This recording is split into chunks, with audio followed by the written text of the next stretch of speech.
The defense budget is ambitious in terms of making defense equipment in India. In this year's budget, 68% of the capital procurement budget for defense had been earmarked for the domestic industry. The thrust is on Atmanirbhar defense sector.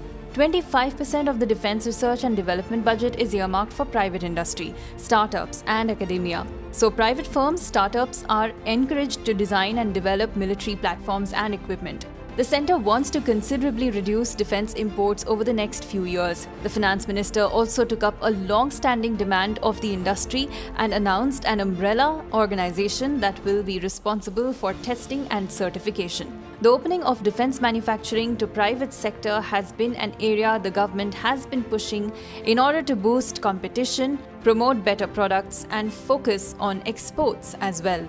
The thrust on self-dependence in defence manufacturing comes at a time when relations at the borders have been hostile, India-Pakistan ties have been frigid and China has been aggressive over territory. Since summer of 2020, the Indian Army is in a standoff with China's People Liberation Army in eastern Ladakh and there has been no resolution on some points yet.